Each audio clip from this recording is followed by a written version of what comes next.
fairies, and welcome back to my channel. So it is bright and early. It is 10 o'clock. Okay, that's probably not like super bright and early, but it's 10 o'clock and I'm actually at my hair salon where I get my natural hair done.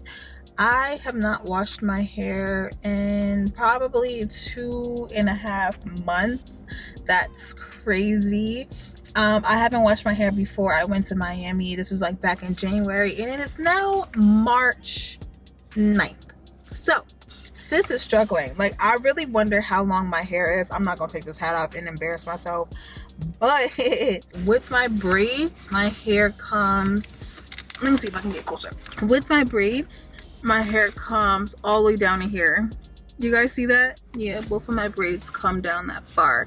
So I'm very curious to know like how long my hair got since the last time I got it straightened, and that's gonna be super good to know. So right now I'm just waiting for Jazz for her to get here. Jazz is the owner of Laidprettyboutique. If you guys did not know, go ahead and check out my other natural hair video.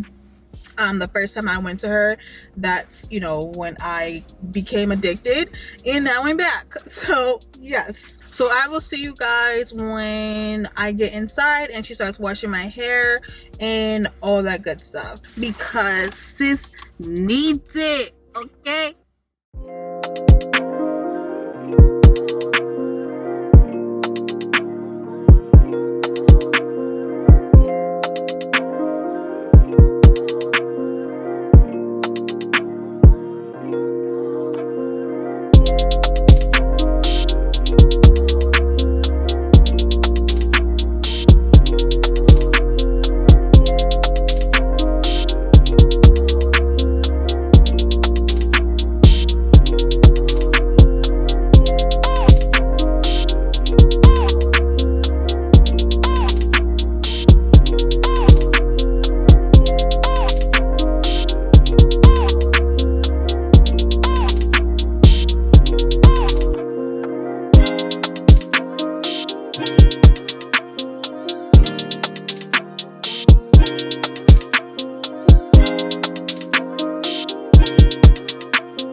Little.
Ryan Little. Japan.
Ryan Little.